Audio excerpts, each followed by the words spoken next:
I shared these because the strength I gained in learning those career lessons also prepared me for my battle with cancer and ultimately my recovery and my life reinvention. As a person of faith, I've always believed the plan for my life is in God's hands and that He is always preparing me for something. I didn't know that it would be for the fight of my life when I was 53. Hi, everybody. Welcome back.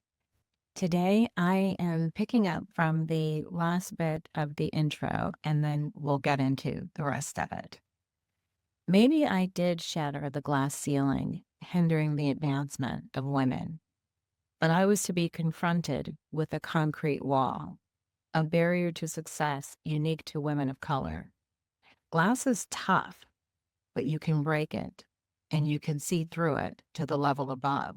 Concrete, on the other hand, is impenetrable, and it blocks your vision, so you can't see how to get to the next level, or even if there is a next level that's available to you. I didn't just decide to write a book. I felt that I had to. I was in crisis, and as any good crisis manager will tell you, never waste a good one. I wanted to share my story in hopes that it would help people who had been touched by cancer in some way. Did I forget to tell you that I had cancer? More on that later. But what I will tell you is that cancer threw me into a massive loop of depression, self-doubt, insecurity, and a near total loss of identity. The thing about cancer is that after treatment, nearly everyone you run into says some version of how you must feel great for being cancer. So you give the proper acceptable response and nod in agreement. Well, no, I didn't feel great. I wanted to jump off of a bridge.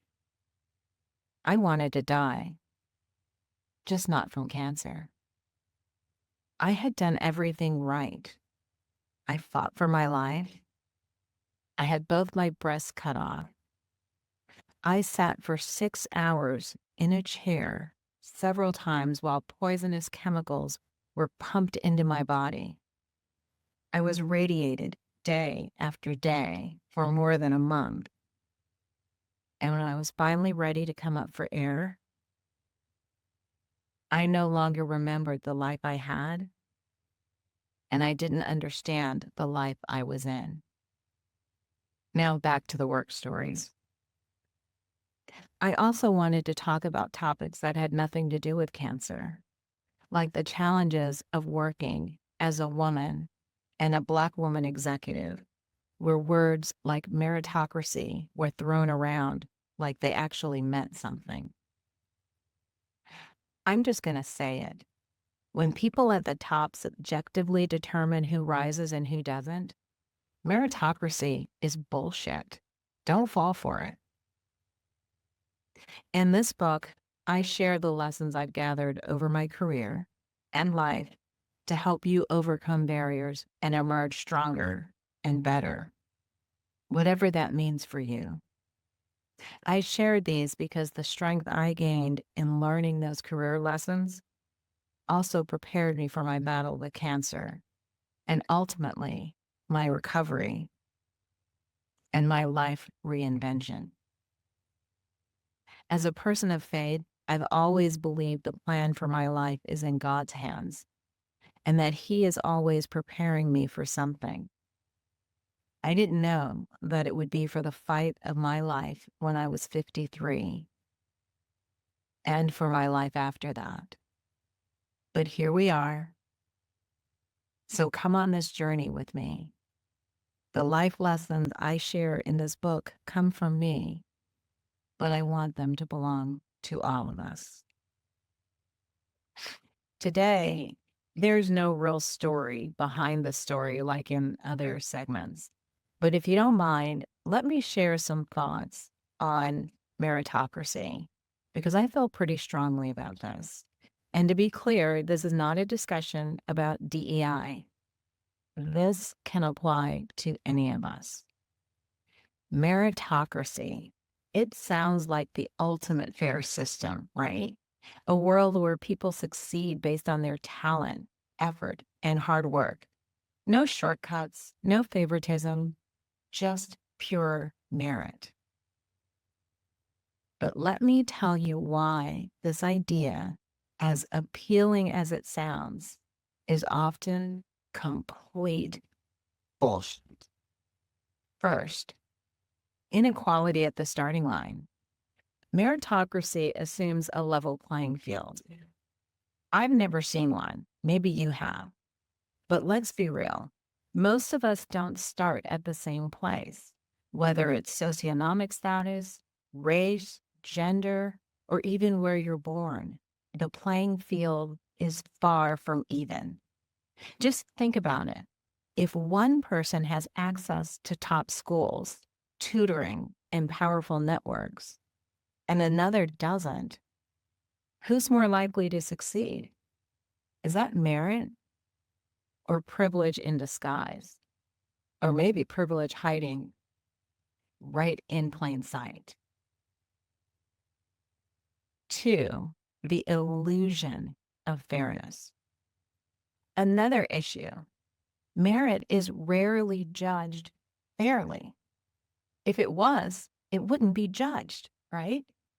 Decisions about promotions, hiring, or even recognition are often influenced by conscious and unconscious biases, but more importantly, subjective opinions. One man's water is another man's wine. What's seen as merit is often about who fits the mold or who knows the right people. So when we talk about merit, what are we really measuring? Talent or someone's ability to play the game? And trust me, I've been there. I've played the game. And three, the social and psychological backlash. Here's another dirty secret of meritocracy. It creates two kinds of people: those who succeed and believe they earned it all themselves, blind to the systemic advantages they had, and those who struggle and blame themselves, even when the deck was stacked against them. This mindset can lead to burnout, inequality, health issues, and of course, resentment. It's a system that punishes the people it claims to reward. So, what's the alternative? Instead of clinging to the myth of meritocracy, we need to focus on equity and ensuring opportunities are accessible to everyone. And I do mean everyone. It doesn't matter what color your skin is or whether you stand up when you pee or sit down. We all face these issues. Merit shouldn't just reward those who already had a head start. It should lift up talent and effort wherever they exist. Only then can we have a truly fair system. Meritocracy is a beautiful idea, don't get me wrong.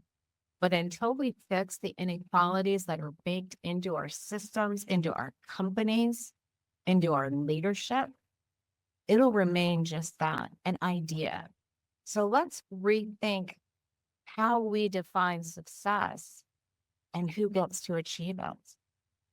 Of course, I can't answer these things in my book. I can only address what it feels like to face it and strategies to get around it, overcome it, or go straight through it. So stay with me, and thanks for listening. Until next time. This is Charlene. These are my thoughts. Have a great day.